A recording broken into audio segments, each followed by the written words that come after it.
Welcome to the Unboxable, Unstoppable podcast with me, Elena Turley. Hello.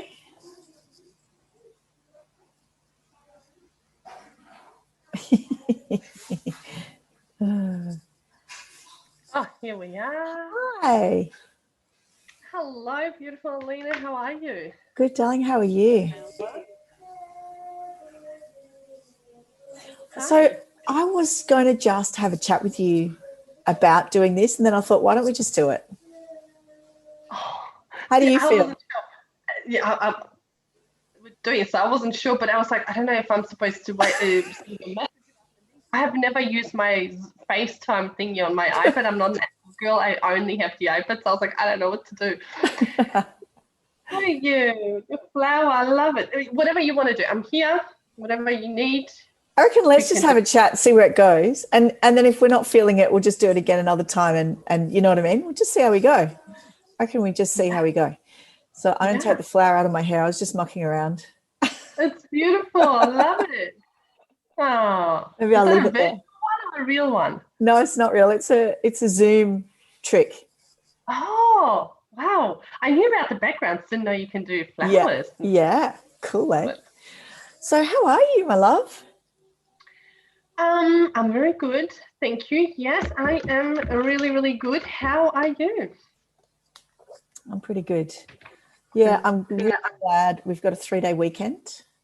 Yeah. I feel like every weekend needs a day in the middle. So then by the time you get to the 3rd day, you're ready to sort of be and do all those things that you want to do on weekends. Like, yes, 2 days isn't enough. I agree. I agree. Yeah. I know. You need a sacred pause. I just used this word somewhere on my life, and I'm like, yes, we need that. I think so too. We need a break in a week. Totally agree. And I think 4-day weeks are like living the dream. I just think 3 to 4 day weeks are the way to go. Definitely for all of us. I think we all need it. I know, kids especially, I feel like. Because are you guys in any lockdowns, restrictions, anything? No. How are you going? Tell me what's going on. First of all, tell me your name and tell me what you do, and then let's get talking about what's happening in your life. Lovely, sure. So I'm Kasia Bourke, and I do past life readings, unraveling your path and helping you to remember your greatness, I guess. Not uncover even, uncover maybe, not discover, because we are always, but uncover through all these modalities. And I perceive everything as energy. So my work, even past lives and stuff, it's all energy. So I do healing stuff through energy. Beautiful. Thank you, Kasia. Am I saying your name correctly, Kasia? Yes, absolutely. You're one of the few rare gems who knows how to pronounce it. So I am Elena Turley, founder of the Unboxable, Unstoppable podcast, and also Soul Mama Hub, which is a place for mums who are ready to level up, fire up, however you want to put it, ready to reinvent themselves, ready to uncover, rediscover aspects of themselves. I also don't say discover, I say rediscover, because I feel like we know that they may have lost track of a little bit, reconnect inside out, rethink choices day to day, and through that regenerate ourselves and the planet. So I'm all about soulful parenting, ethical living, and I guess the unboxable, unstoppable part is about us being all of who we are, our whole self. So you can see why we're talking. Because there's a little bit of alignment. Yeah. And I did a fantastic session with you a little while ago, which has helped me to bring all of this into the light and actually start to really get it happening. It's been a long time coming, and I was just a little bit stuck on that last bit. And you said, I got you. And we spent a couple of hours talking about stuff and moving some energy around, and it was awesome. So thank you so much for that. And I'm totally thrilled. No worries. Totally thrilled to have you here with me today. So we're just going to have a chat. I don't have anything planned. This is actually, I think, the best way to do it whenever we have a chat. And also I've surprised you a little bit because we weren't sure we were going to record. So I've surprised myself as well. But I feel like it's a good day. We've got time. Why not we'll probably have a good conversation anyway, so we might as well record it and share it. Yeah, I love it. Inspired conversations are always the best, right? Yes, Rather than planned. 100%. So what I was going to ask you is, how is it going in Melbourne at the moment? Yes, so we're not really in a lockdown, but we kind of still are. So we can travel 25 k's, which doesn't really help me because everyone I really want to see is outside of that sort of restriction. We can't still visit each other. It's very, I think it's like they've given us a little bit of freedom, but it's still very wishy-washy, and I think a lot of people are not struggling to come to terms with how they've managed these restrictions, to say the least. Personally, I'm not too affected, aside from the fact that I can't see family and friends, but nothing really has changed for me. I can't say that I missed the gym or anything, because that has never been a part of my life. So, but I feel sorry for, like, activities after school sport, and people who do need that interaction in the gym, and hopefully not much longer. And how's it feeling? Like, what's the vibe like down there? See, Alina, I'm pretty lucky that I am in that part of pardon me, Melbourne, where we have the beach. And we can go and sort of take in that beautiful energy. Yeah, great. And everyone's very relaxed down here anyway. So I think everyone's just trying to make the best out of it. Cafes are open, so that always helps. I think kids are back at school, so, as of tomorrow, really. That's good. Yes, well, good for some kids. My eldest is excited because she loves high school. My son in primary is not so excited. So it's a mixed bag. Yeah. How old are they, your children? My oldest is 13 almost. Oh my gosh, she's almost 13. My son is 9, and my youngest is 3, almost 4. Oh, you have 3. I didn't know that. I have 3. Give me a sec, sorry. It's okay.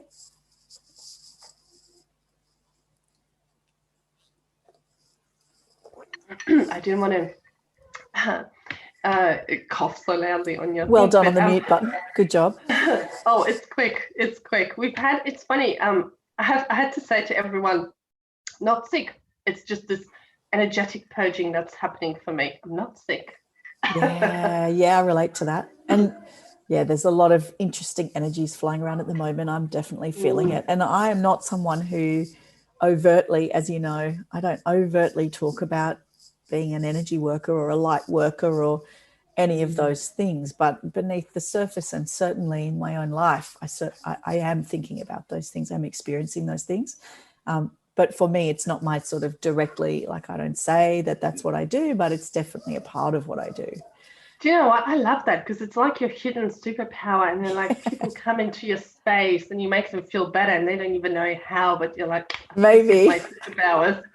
Well, what I like to do is give other people ways to do that too. I'm like, you don't have to be, a shaman, psychic healer to work with energy. Like, we all do.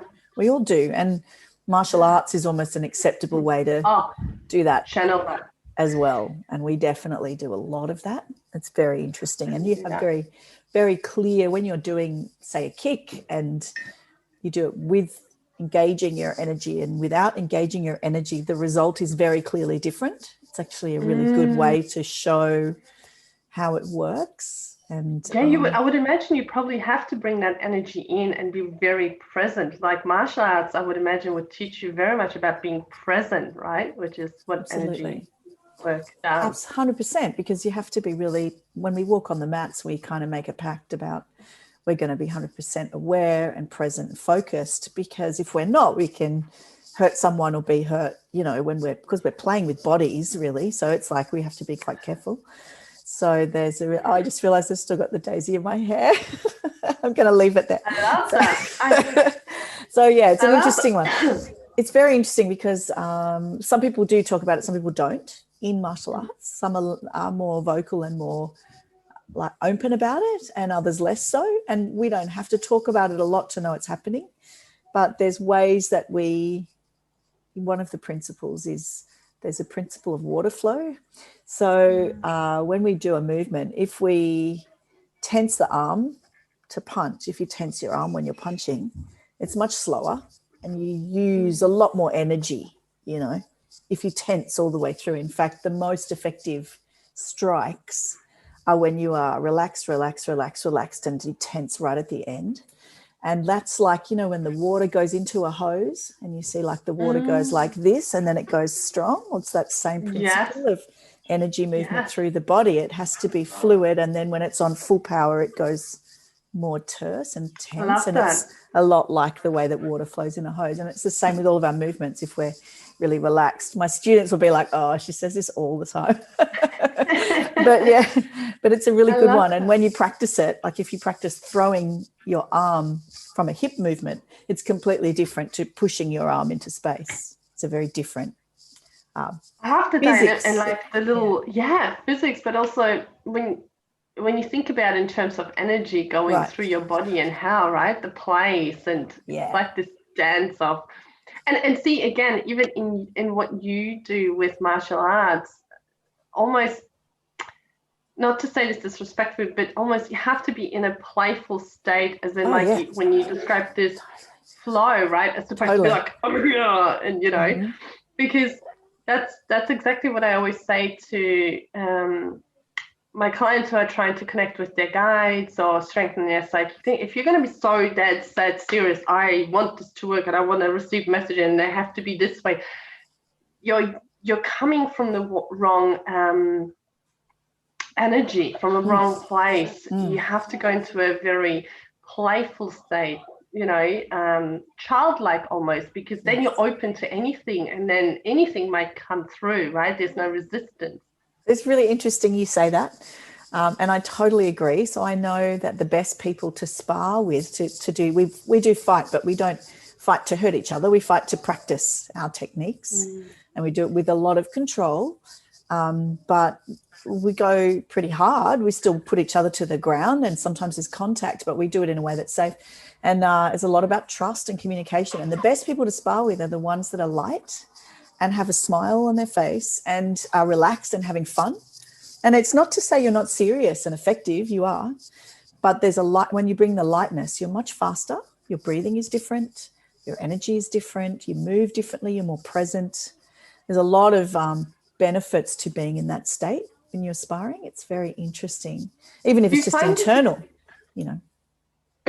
Do you find it that it's easier, or you get a better result, or you find it easier to be present when you don't think about the strategies, moves, analytical, this is my next thing, or you just allow it to flow, knowing very well that in the back of your mind you still have the rules and stuff, but you don't think. Definitely, so we drill so that we don't have to think too much. If you're thinking, you're too slow. So it's a little bit like the best way it was ever explained to me is it's like improvisation, like jazz.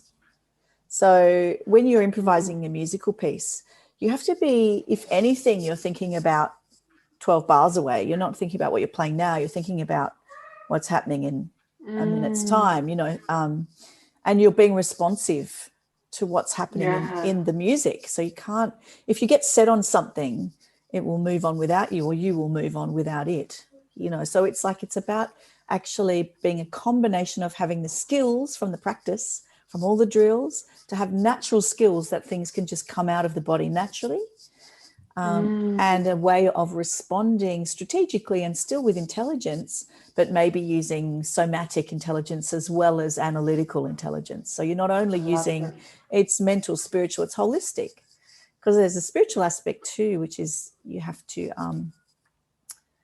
be on the front foot, not just in your balance, but also in your attitude.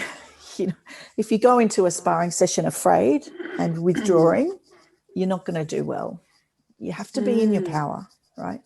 But the other thing that's really interesting, thanks for asking that.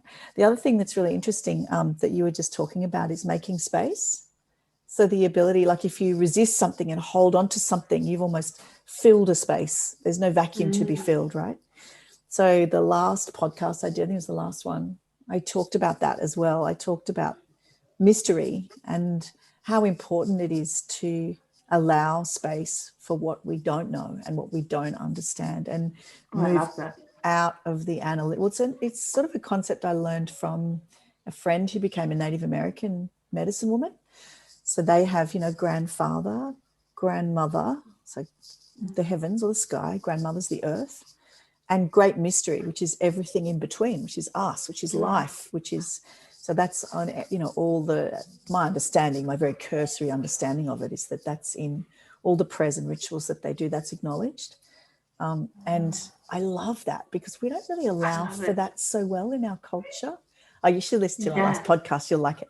But I think it's a really... This sounds amazing because it allows you to go into that playful state. When I even say playful, it just means like letting go of the resistance and going into a receiving state. Because that's when you think about children, that's what they are, right? Like they are open and wild. And I did a post about this, that a child doesn't wake up thinking, what do I need to do that will, bring me closer to my purpose or will make my day more purposeful? They just are, and they do things that feel good for them, right? Mm-hmm. But then as we get older, we kind of lose that. But I feel like this in between the grandfather and the grandmother, that infinite possibility, and it's like this blank canvas. And I feel like a really good way to make good use out of it is to be, wide-eyed, curious, open, not have an agenda, not have anything particular that you have intention, but not be so set things have to be this way, or, they are this or they are that, and just be open to receive whatever comes, right? Play with it. I talk a lot about that too. It's a concept, again, that I think we've lost track of a little bit. The ability to allow, to accept and allow.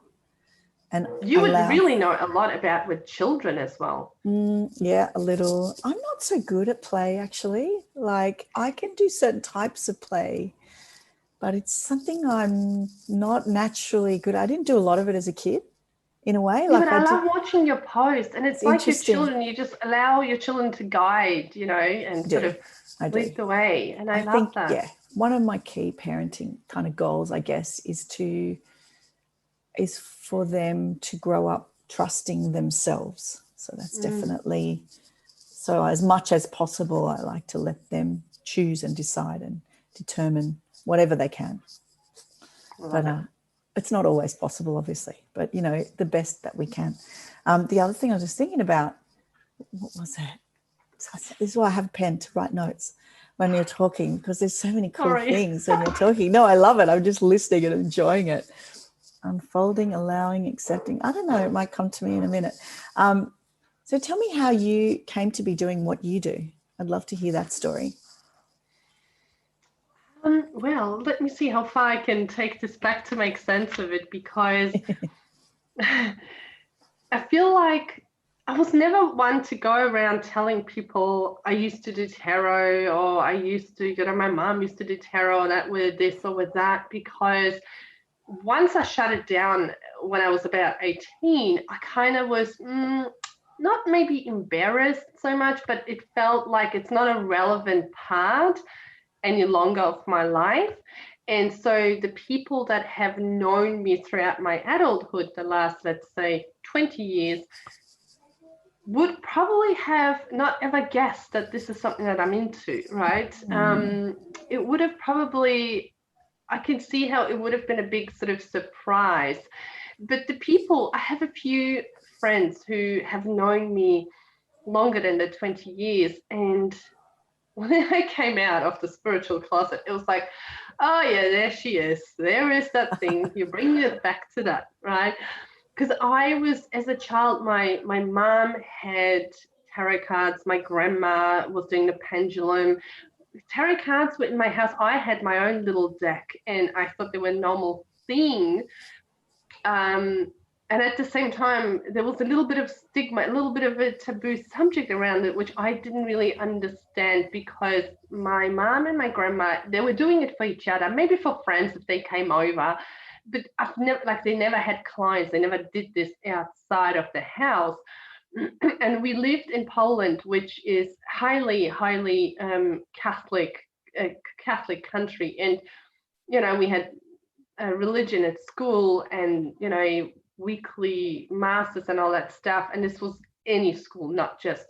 So I was brought up as a non-strict Catholic. My parents were very relaxed, but my mum always said, you know, you can't take the cards outside. You can't take them anywhere. Don't bring them to school. They're just here. So of course, as a, you know, 10, 11, 12-year-old, I took them to school, because I was one of those kids who, you know, didn't have many friends, because we moved around, and thanks to the cards, it was like my 15 minutes in spotlight, and I had friends. So now I thought always I'm making things up, because things were just coming and I was just talking. And then girls started coming back, you know, and it was like the usual, you know, boyfriend, does he like me, does he this, will he kiss me, and all that stuff. And then they were coming back, right? And I'm like, oh my God, this came true. Can you tell me more? So I was enjoying that period. And then as I grew older, we moved here. I was still doing that. I have a beautiful friend who's still my friend, and she was into, she's Croatian, and her grandma used to read tea leaves and coffee leaves. So she cool. did as well. So we had, like, you know, that in common. And I was reading cards here for friends, and things again started happening. But for some reason now, you know, when you are practicing tarot as a professional, you know, there's certain barriers you can't say. As a kid who was just doing it for friends, I was saying whatever I was seeing, thinking I'm making it up. So when those bad things started happening, I thought I jinxed people, and I shut it down. And then, like, I don't want to touch them anymore. Yeah, because too many synchronicities. So so I didn't pick it up till probably, was it now almost 2 years? 2 years, I think, almost. We're almost going. And it wasn't even tarot. It was just, I started meditating in 2019.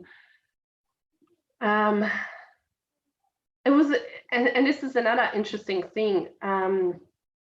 In 2018, we changed our lifestyles, and my whole family, like my husband, starting with my husband, we all went plant-based. And I believe that was my big awakening. Now, I'm not saying everyone has to be plant-based in order to, you know, have a spiritual awakening, but that was what kind of made me started to see things differently. I started, you know, meditating more.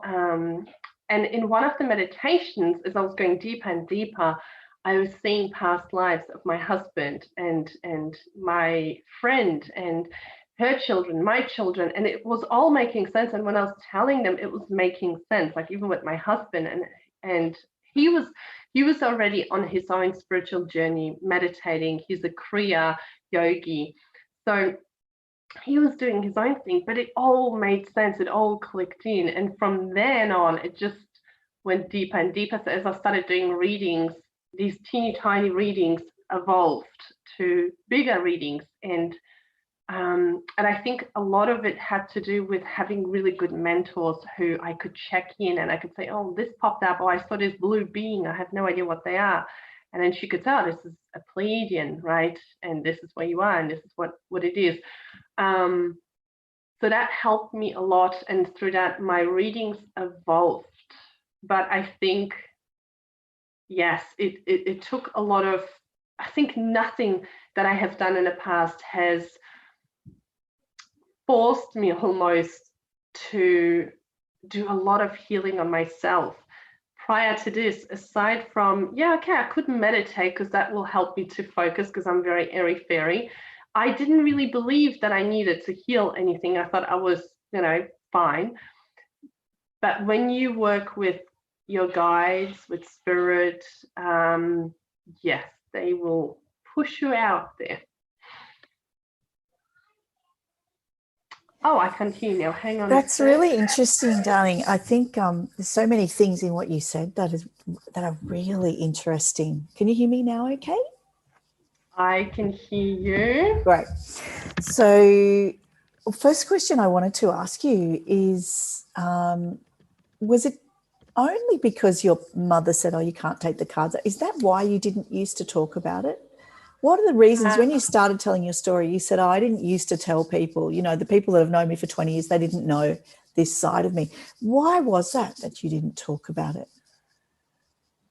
I think it was mostly because I shut it down and I thought, that is probably it. We are never touching cards again. My mom also passed away around that time, so I felt like that has finished that chapter.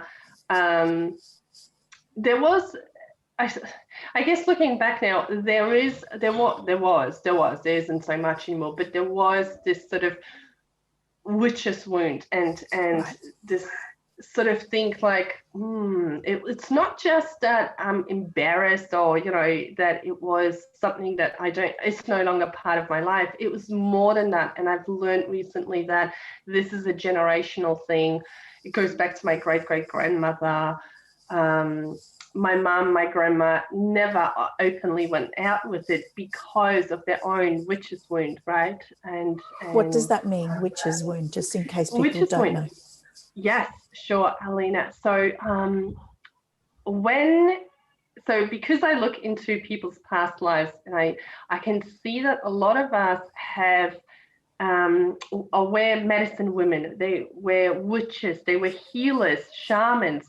And if somewhere in their past life they were prosecuted for openly practicing this, I call it generally a witch's wound, but it could be, shaman or anything, medicine woman. When they were prosecuted, it kind of that imprints on the soul and it stays. And the soul might decide in the next lifetime, I'm not going to have anything to do with it. I'm going to choose a different life. But it stays there and it's unhealed. And in many ways, it is karma, as in how it still tends to pop up somewhere. So maybe in that next lifetime, she chose to be, a plant woman who just makes things, balms and stuff with plants, or a gypsy woman, right? But she still gets prosecuted for that. And it's like a soul is trying to find a way, how can I heal this? And so finally in, let's say, this lifetime, what I'm able to see is that the reason you may not want to fully embrace your gifts fully, right? Like my mom, my grandmother, me, the reason you might be too scared to come out of that spiritual closet, the reason you may not feel like you want to be seen, you want to have a successful business, but for some reason, subconsciously, you're too scared to be seen, so you're sabotaging yourself, right? All these different ways are sort of how the witch's wound manifests in your life. Now, our goal is to break that, to heal that karma, right? So to heal that. Now, it's easier said than done, because I could just say, you know what, just do it anyway. Just embrace your gift, come out of the closet, you'll be okay. But you can't. You feel conflicted, and I can see it through the women that I work with that they're very good at keeping themselves busy, aka they're working on their business, but they're focusing on the things that don't move their business forward, because moving their business forward means they're going to be seen. And if they are seen, that witch's wound will be broken open. This is so interesting, Kasia. So when I lived in England, not that long ago, I fell into working as a coach, and I called it personal branding. But often I was also talking about people moving into visibility and being able to be themselves and be seen as themselves. And I'm still doing that work in another way, right? But it's so interesting. I use very similar language, and I know there are others who do as well, about the way that we play small or keep ourselves contained. You talked about making a bigger container when we worked together. That really resonated with me. I think there are a lot of ways, and it is reinforced in some ways by our culture and our society, the patriarchal kind of systemic aspects of our society, without getting too political. There are some ways that especially in a kind of a again, I don't want to get too political, but in the sort of Anglo-Judaic, Judeo-Christian tradition, there's a lot of suppression of the more yin aspects and a lot of valuing of the more yang aspects. And by that, I mean masculine, feminine, so again, the allowing and the receiving is second to the going and getting, the active, the yang, the masculine characteristics. And I think a lot of us carry that without realizing it, that we were brought up, don't show how you feel, just be quiet and suffer in silence. That's a very kind of similar kind of principle. Just hide that part of you. Don't live in intuition. Use your analytical mind. Be logical, be rational, and those things have a place. I'm not saying they don't, but for me, it's about balance. And I think things have become a little out of balance in our culture. And I know part of what I like to do is talk about that and really bring it into the light. And like you say, what are these things that are holding us back that we can't see? And can we delve a little deeper? And can we retrain ourselves to work in a way that is valuing intuition and valuing emotion? And it doesn't mean you're a, crazy, intuitive, emotional person all the time. It means you bring it back into balance. And that means maybe for a while you have to focus on it and bring it back up because we've lost it, So it's how do we go back into that sort of more feminine way of intuition? And I feel like when we have children, we have an opportunity because our brain does that anyway. Our brain rejigs itself. There's a defrag process where we get rid of a lot of the things we don't need in order to be more intuitive. And this is scientific. It's not a woo-woo thing. This is actually our brain changes when we become mothers. It's actually up there with adolescence. It's as big a change in the brain. A lot of people call it matrescence now. It's not a lot of people use that word, but it's a word that's it's a rite of passage, isn't it? And it's actually a physiological process. It's in the bodies, it's in the mind, it's in the spirit. It's one of our holistic changes. And that's why I think I really like working with mums. After they've had children, they come in and they have this opportunity to be a different version of themselves, maybe a more full one, maybe one that values the intuition and the feminine a little more. And I think it's really fantastic to use that, and use it as a way of balancing out the patriarchal things we've learned and the systemic things we've learned as well, and to bring the feminine back into our society in a more empowered way, Absolutely. Really I important. agree. And it's well, because when you think about it, it's like as a girl, you might be shy and not speak up and not voice your thoughts. You don't want to ruffle feathers. And then you become a mom and you have interactions, right, with people, with other parents, maybe with teachers, with kindergarten teachers. You have to stand up for your child, right? And that in itself teaches you, right? It's like an invitation to grow yourself. I actually saw this beautiful quote somewhere that as children, we don't realize that growing up, we witness our parents growing up as well, right? They grow up as well. So I think that's really good. And to have someone like you to shine the light on this and voice it and sort of guide women who maybe, because when we have children, I mean, it's this beautiful dance of like, yes, it's an opportunity to grow, to become more, of you. But also nothing like motherhood makes you feel so lost and there's this big moment like, who am I, right? Like the old you is gone. It feels like it's like two worlds apart, but you can't fully maybe yet envision or embrace the mother you, right? The you as the mother archetype, right? And even what does that mean? Like, I mean, what kind of mother do I want to be, right? I mean, there's plenty of self-help books to go with that, right? What kind of mother do I want to be? Yeah. And it's not even about that, right? It's just finding you and being you. But see, Alina, where my work comes in is seeing or explaining to people why you've got, for example, people in your life who challenge you on your ways of raising kids even, right? Or becoming the person or making certain decisions. Why certain events happened in your life?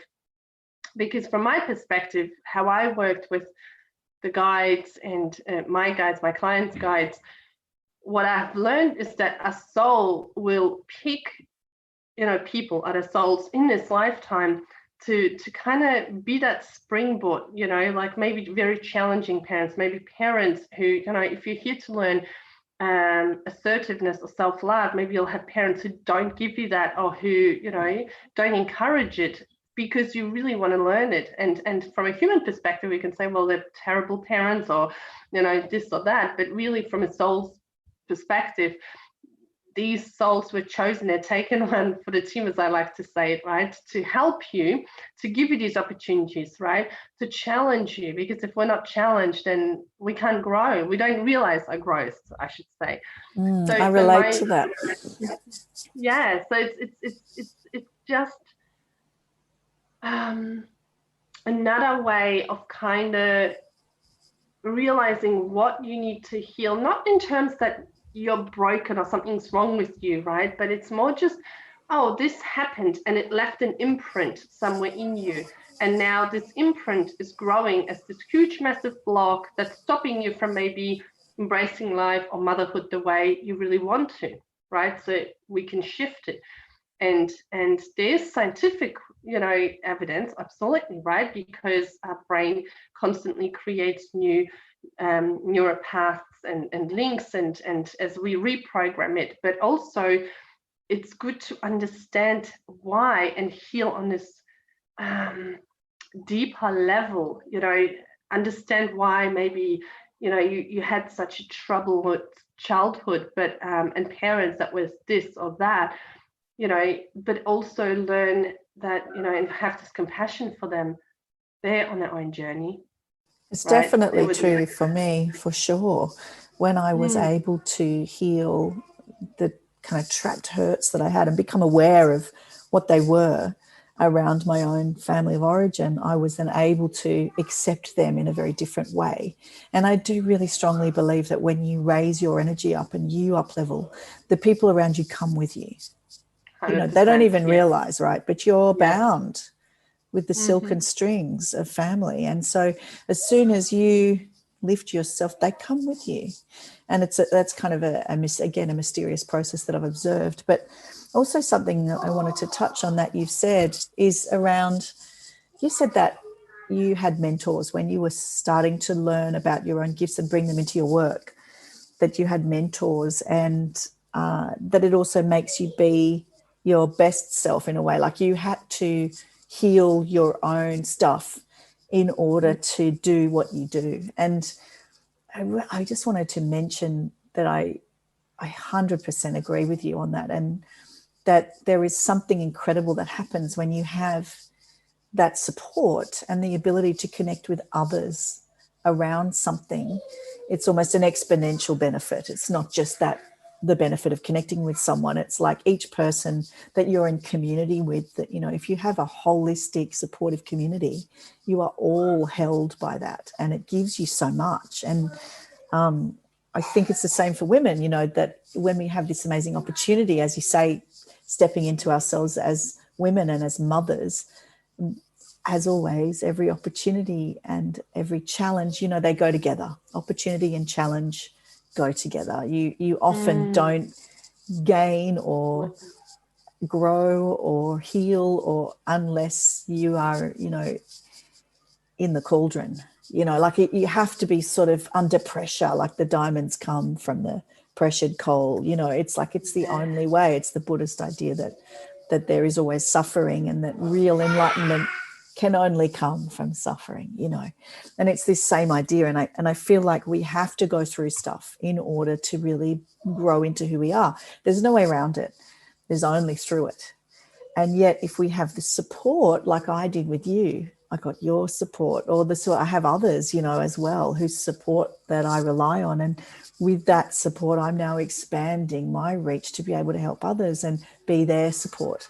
And it sort of flows on and gets bigger and bigger and bigger.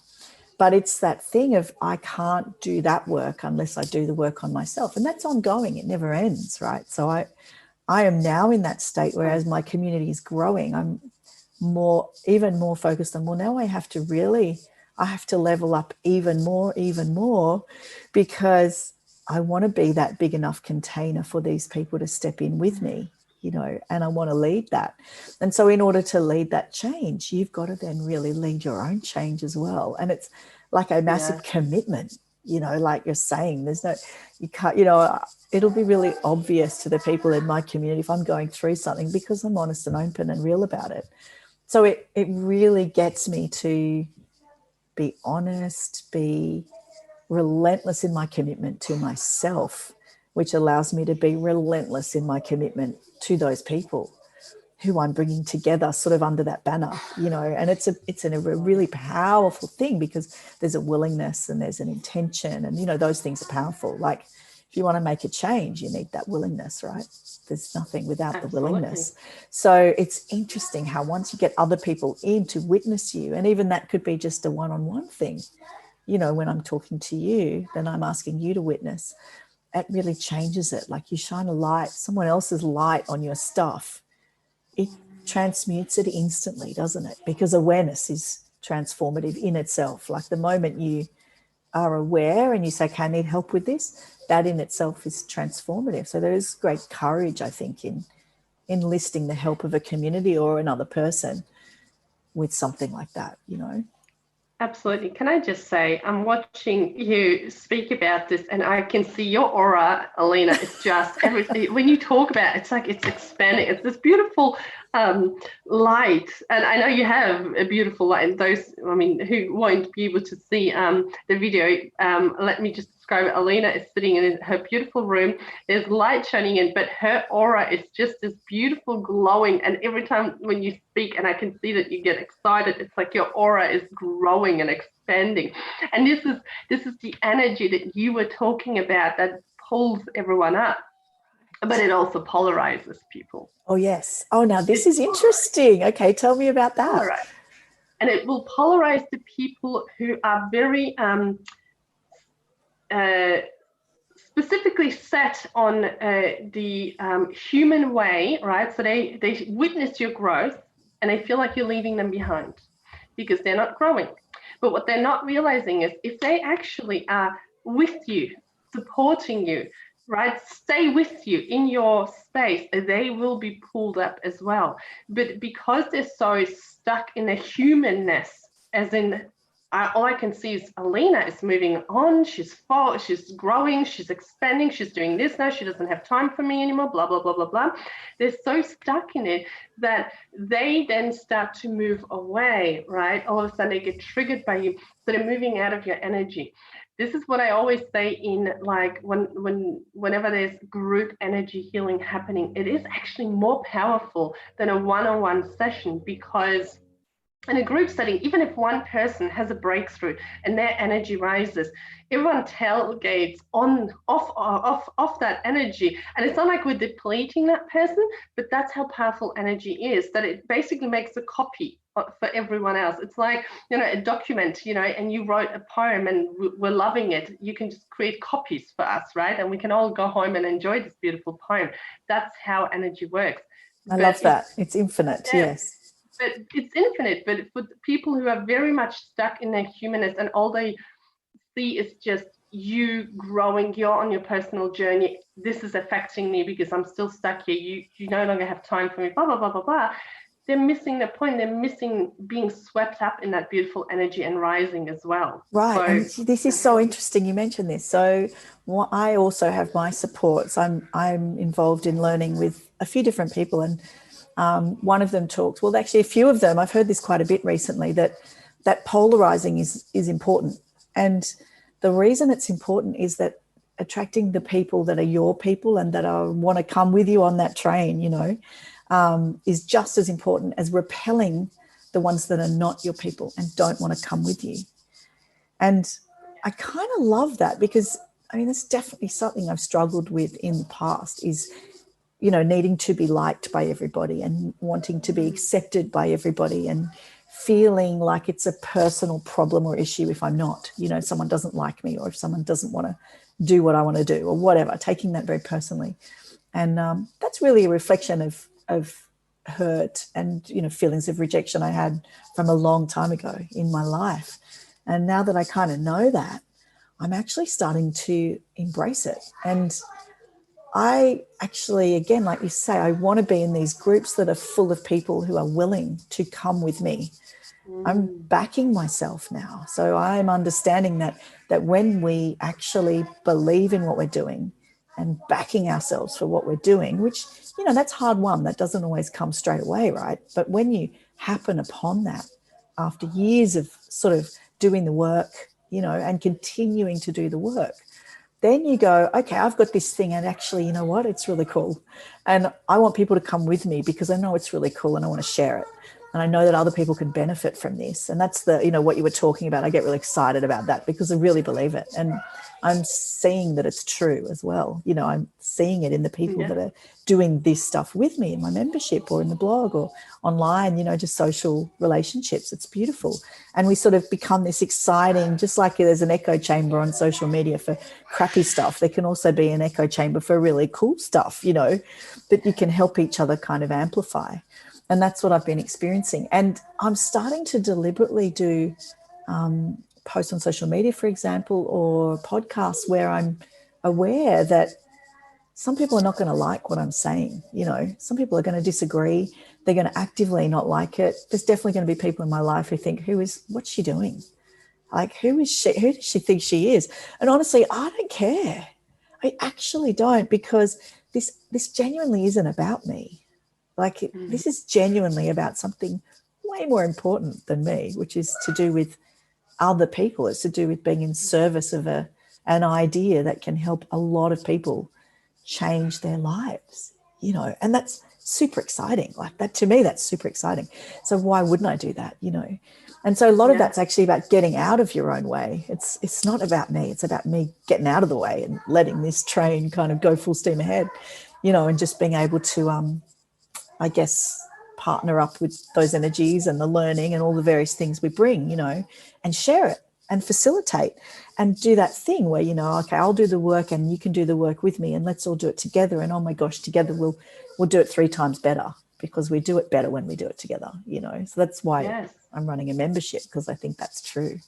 So I really agree with what you're saying. And it's very powerful, the polarizing thing, to be able to say, it's okay if you don't like it. In fact, it's more than okay. You can go.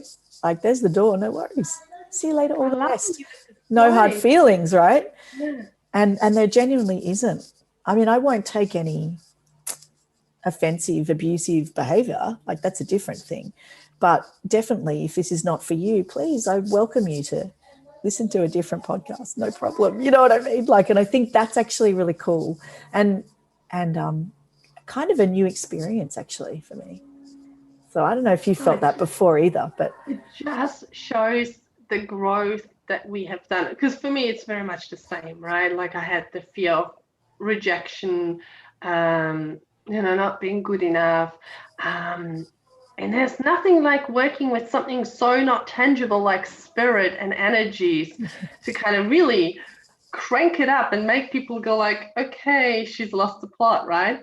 But when this is the thing, and this is what I always say to people who have a beautiful gift, and I may have said it even to you, like, you have to go out with this. You cannot hold back. You cannot keep yourself small, because it's almost selfish to do that, because it's not about you. It's, yes, your ego might get bruised if you get a troll. Yes, your heart will break when someone that was with you for years will leave, right? That's heartbreaking. But the thing is, you will also, as people leave, room is created for people who need this, people who are a receptive audience, right? Who will then take this knowledge, take your teachings, take your healing, and the ripple effect will just be carried out. And I always say, from a human perspective, yes, this whole polarization is hard. And even if you feel like I've healed, I'm good with this, it still hurts a little bit if, let's say, a friend, a family member that you used to get along with, all of a sudden you don't, right? And they're moving away, or, there's that separation.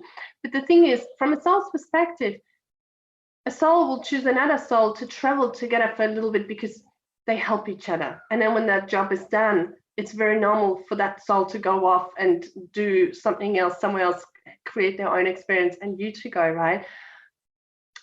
Because, you'll see each other at some point somewhere anyway, right?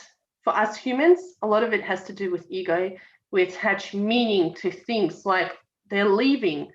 They must think I'm not that good, right? Or maybe they didn't like the podcast, or maybe I shouldn't have said this. And we attach meaning because it's a survival instinct. Our brain will make us think that, you have to keep it small, stay within your pattern, within your habit, don't break out, don't come out of the closet, don't say this because you will ruffle feathers. And then we're on to uncharted territories, and God knows what will happen there.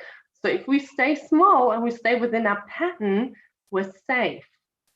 But we're so small, we're not serving. That's just a survival mechanism, right? So we have to kind of like,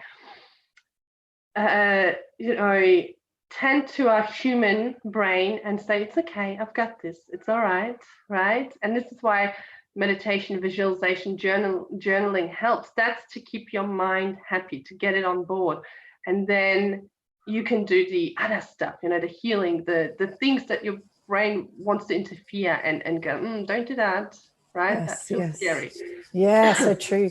It's interesting. I remember we moved overseas, and excuse me, when we went, I had to make a decision, who am I going to stay in touch with? And what really was interesting was I made this choice that my love for people in my life didn't change in any way. But, there's that idea that we are the sum of the, 5 people we spend the most time with, right? I don't know where it came from. I've heard it a few times in different ways. And so we do need to curate. We really need to curate our lives and our systems and support people and our social life and our, to some extent our families, if necessary. I mean, I really believe in unconditional love in families. I do, but within reason, right? Obviously, that's not always possible. Sometimes you can laugh them and have a distance, right? Arm's length. Laugh them at arm's length. For your own well-being, exactly. And so I think it's really interesting that the people that I used to really pursue socially, and I would ring them and I would organise social events and I would organise weekends away, and I don't do that so much anymore. And it would be easy for them to think, oh, she doesn't love me, or she doesn't care about me, or she's moved on. That's not true. I absolutely adore them, will always adore them. But I no longer will participate by choice in uneven friendships. I will no longer be involved in the kind of friendships where I feel like I'm pursuing and it's out of balance, and that's just a choice that I made. Like, as I kind of grew, and as you become a mother, your energy becomes a little more, I think, precious. Sacred. And you don't have as much to give to people outside of your children, right? So you naturally have to be more choosy and curate who those people are. Are they nourishing you? So there's that big thing about, do these people nourish me? Do my daily habits nourish me? Am I nourishing myself? That sort of conservation of your energy, which is very important, practical aspect of, I think, being a mom. But it's a really hard thing to do, if you're in a group of people or you're stuck in some old circles, or, it takes a lot of courage to step out of that, I think. And that's not so easy, again, to do on your own always. That can be very brave to take that leap away from the comfort of things you've known a long time, or people you've known a long time, or the role you have with those people, and playing another role. That's a big leap, isn't it? It's a big leap. Well, you're breaking unknown. a pattern. Sorry, you're breaking a pattern for yourself, and you're breaking a pattern for them, right? If you were always the one with your friends who was organizing, giving, doing, and then all of a sudden that stops, their pattern is interrupted. It's like, what has happened? She must not like us, right? For you, it hasn't been interrupted because you decided, I'm going to do things differently.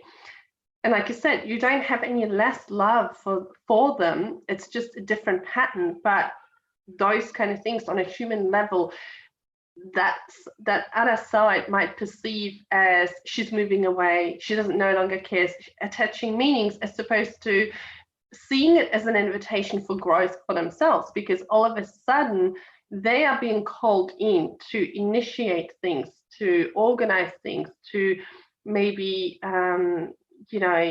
show their love and care for you, right? And kind of step into that role. And this is what I mean. People will either come with your energy, regardless of, or they will fall away because of the human attaching of meanings, to things, right, that we do, and it happens in such a subtle way that, like, we can talk about this, and for some people it might connect the dots, but in your daily life it is hard to perceive it. And I know this, like, even like the people that I mentor, and you probably have this as well, that because we're not inside their forest, we're standing outside, we can see it. We can go like, hey, you are in the forest. You just can see it because there's all the trees, but I can show you how to get out, right? You can see it, so you can help them. You are in that situation. This is what's happening, right? And I can guide you out, as opposed to, being in it. And so, yeah, I absolutely agree. You need to surround yourself with people that are vibing on the same level as you, vibing, like, want the same things, have the same core values, maybe same goals, there's similar energies, and yet at the same time you need a receptive audience of people who are a few steps behind you, who are trying to get to where you are, and they will be the ones that will show you possibly how much you have, how much you know, how much you have grown. But also you have this other audience who will be like, you know what, well done, we're supporting you, we're here for you, right? And there's put simply as well, I feel like it's like a love/fear thing, like when you decide, okay, my frequency change, like I'm going to go for, I think I heard I don't know where this came from, one of those courses I did years ago, which was about using the energy of love in things. It sounds very woo-woo, but she talked about the frequency of love, and she gave it a number. She was like, love is everything above, and it was something like 545 or something. Yes. There was a, about I think this. It's like 600 or 700, right. Yes. And I kind of like that. Like, I don't know if I can think about it that way, really, if I can fully believe it. I don't know. I'm kind of like, I don't like I've told you, I don't want to necessarily tie everything down to formulas, but I like the idea that there are levels of our existence in a way, and that we move up and down all the time according to our choices, our energy, where we're at with something, and it's constantly shifting, right? And I do feel like sometimes we can make decisions based on fear, which is a kind of a lower frequency. It's one that we feel weighty, we feel heavy, less alive, less invigorated. And then we can make decisions based on our highest values and on love or service, as we were talking about. And it feels lighter, it feels more expansive, So if we can train ourselves to sense those feelings and go, where am I making this decision from? I actually used to feel it in the body. I used to feel energy moving around my body. Maybe it's a martial arts thing as well. Like, I could feel parts of the body would be where certain feeling was resting, or, like we get tension in the neck, or we get tension in the stomach. It's a very, like Chinese medicine talks about this too, where we hold, I know the womb holds grief. Yes. Or the lungs also hold grief, stomach, anxiety. There's parts of our body that become the home of certain emotions. And yes, it's important. Energy stays there. Right. And it's important to understand where we have trapped energy and when we are making decisions from that place, And the more we can become aware, again, the more transformative that is, being able to understand where our decisions are coming from and where our energy is resting in the body, and what we're focused on, whether consciously or unconsciously, that's quite powerful. That's why I really like to talk a lot about, like you, about doing things that take care of the mind so that we can feel into other things, Yes. It's quite powerful. Well, because energy, it's like you said, some people think it's woo-woo because we can't see it, but it's very much what you said, Alina, about energy being trapped in certain parts of the body. And obviously, if we leave it there for too long, it starts manifesting in a physical through illnesses, your immune system's down. But even before that, it's interesting because this is how I always explain your memories, your emotions, thoughts. it's nothing but energy. It's just energy. It's not a real thing. We just indulge in it so much that it becomes a reality. We feel like, and this is how, you judge people, right? Like you assume she thought this because her facial expression, it was this, right? Where actually she wasn't at all, right? Even aware that she's making a facial expression. Yes. But our human mind will trick us like that, and then you walk away and you think about this conversation for the whole day, and you think, oh my God, I shouldn't have said this, and maybe that's why she's like that now, and blah blah blah blah blah, and it becomes this big huge thing. It becomes your reality, and this is just a small example, but it can, is how problems start, and frictions, right, and miscommunication, because but also I see it a lot with women who are self-sacrificing and putting everyone else's needs before their own. And I'm like, what you're doing is you're storing this energy inside. Because when, with energy in general, right, whether it's during a growth period, whether it's when you're healing something or post-trauma, energy will either be pushed out and stay in your body, or you will be someone who will put it out there, spray it and share it, so it can come out in anger, violence and all that stuff, gossiping, talking bad about someone because you're trying to release this energy. Or you will see the beast and go like, okay, this is what's happening. So I just have to work out or learn how to move this energy, how to move these blocks, move these thoughts, and learn how to get it through my body and out, not in a way that will affect others. Yes. But not, and this is what a lot of, like Reiki healing, all those energy healings, they basically release these negative blocks, this energy that's trapped somewhere in the body, and it goes, basically, we just release it into the ground, right? So it goes into the ground, gets recycled. You are nourished with new energy, whether it's cosmic energy, whether it's earth energy, whether it's healing energy. We're releasing that though, and we're replenishing your body. This is why, like, often when I talk about upgrades and activations, and I wonder how much people actually understand, because these terms have become quite trendy at the moment. But really, it's recognize that even going outside, this is why going outside, going for a walk is so nourishing, because you're receiving light, and light penetrates us, and light is quite healing to your energetic body. And when you can heal your aura, when you can fix your aura, your energetic body, you become more resilient to these negative energies, right? Negative energies from other people who are, you may come in contact with someone who's going through something, is angry, and that energy gets stuck to you, not because they sent it your way, but because, it happens unintentionally, because especially as an empath, you have little tentacles on your aura, right? So it's understanding how to move it. And so many times, again, coming back to my clients who are, self-sacrificing, they're not moving this energy. They're just going, well, it's much easier to just not say anything, bottle it up, store it. And yes, you are right. We store it in the womb the most, right? Whether you're a man, woman, it doesn't matter whether you have a physical womb or not. It's that womb space where it's like that cluttered room in the house where everything gets stored. Yeah, it was once explained to me as like a pancake. Like, so when somebody has an energy, it was I've had so many different teachers in my life. I'm incredibly blessed. And one of them is a random woman. I don't even remember how I met her, why we ended up having a conversation. She came to my house. She taught me all this stuff about energy. It was amazing. And she talked about it as pancakes.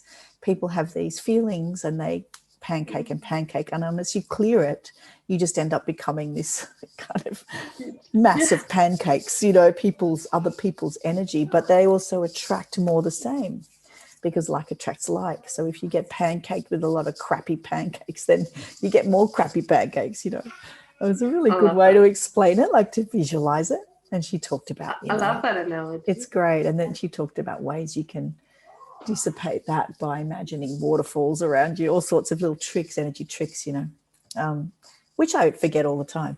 But I think it's a really good way to think about it. And I kind of know what you mean. I was just thinking about when you're talking about stored in the body, I do remember, and I think I've told this story before, I'm sorry if I have, that when I was first training martial arts, early on in my training, we did this really heavy stretching session.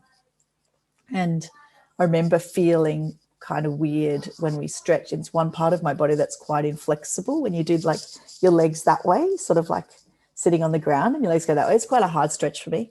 And there were these muscles like quite up near the groin, top of the inner thigh, that I could feel were stretching in a way I'd never stretched them before. And then that afternoon, I had a memory, and I was in my 20s, so it doesn't make any sense really, because cells are supposed to recreate every 7 years. You know, we're supposed to be entirely new every 7 years, right? But it was fascinating. I had a memory that predated any memory I'd had before, and I could date it because my father was living with us and he left when I was a certain age, quite young. And I remember walking into a room and he was sitting at his desk. So I had this memory of walking into his study, and his study wasn't there after I was, I don't know, whatever age I was, that my first memory had been prior to that. And it was just, I was really surprised. I was like, I've never had this memory before. I remember everything about it. I remembered the sun coming in the window. He turned to face me, you know, like it was a really like a trapped moment. And it had been in the muscle. Like I definitely had hidden it from myself until I stretched. Yes. And I thought that was amazing. Like that was my experience. And I think a lot of the stuff we're talking about, it's experiential. Like we could talk all day, but this is experiential stuff. This is stuff that unless you participate in joining with you or joining with me or doing these things that we're talking about, you don't experience, you know. So it's a lot about allowing. It's always hard to explain, yeah. right? Yeah, because it's hard. You have to experience it. It right. is. I know what you mean. And this is why, like, this is actually how I feel about, you know, people who want me to pass on messages from their guides or anything, right? Like spiritual stuff. Because I always go like, you can do that. Like you actually have the power. I don't want you to feel disempowered, like I'm this special unicorn who can do it. And actually, if you tune in, and I understand not everyone has to design, not everyone has the time, right? Not everyone, you know, wants to learn how to do it. But there are, you know, people who want to, but they don't think that they can, that they're able to. And part of this empowering of others is that I, you know, like when I show them, well, you can connect. And when you receive a message, it's a whole body experience. I can tell you your past life, but you can also experience it for yourself and see it, you know, feel the beatings, feel the water maybe, you know, see it, hear it. Like when you receive it, it is powerful. And that is what is healing even more so. You know, it's that whole body experience without getting too hung up whether you have these clairs or those clairs or whether, you know, you will see spirit or not see spirit. But it's just when you can connect with your guides, with your spirit team, with angels, whoever you are inclined to, you know, work with, when you have that experience, it is healing in itself, just healing in itself, right? Because, and like you said, Alina, you will feel a memory pop up suddenly that was trapped somewhere in your body, right? And it just came out. And often we see this in chakra healing, like, you know, when we go through the chakras and heal. So I can tune in and I can go like, oh, this looks a bit murky. That one's not spinning. There's some energy trapped there. I feel like you have this block, that block. But when I take someone through a healing and we work on their chakras, I go like, tune into, like, just relax and just allow things to bubble up. So you might have experiences, you might have memories pop up, you might have a feeling, right? And that's all to do with the energy that's trapped in these chakras. But we often don't think that, right? Like you were very self-aware to kind of put these two together, that there must have been this memory stored in there. Not everyone knows, and they might just go like, oh, I wonder where this memory just popped up. That's funny. Off we go, you know, carry on, and don't make too much out of it. But it's important. These things are important. We don't think that these little bits and pieces are important, but they're so important. You're kind of talking about making connections, like we're making connections internally and externally, and it's very powerful. And I feel like we could talk all day, Kasia. I know. I love it. I love talking to you. I feel like we need to wrap it up because we really will talk all day if we don't. Yeah. But I wanted to say, is there anything else you wanted to share before we wrap it up? No, this has been such a pleasure. I don't know what else. I feel like, I could sit here and talk with you, and we're just bouncing off each other. And there's like, oh yes, Yeah. And I just, it's been such a bliss and so nourishing. And I love how this actually happened in the end. I just want to say thank you. Thank you for having me on here. I feel so blessed to have started my Monday with you and this beautiful chat. It's a very mutual feeling, Kasia. Thank you too, darling. So I also wanted to say thank you so much for your time, and it's been an absolute pleasure to have you here. And the Unboxable Unstoppable podcast and my membership are all the better for knowing who you are. So thank you for being so honest and sharing, darling. I really appreciate it. Thank you, Elena. You.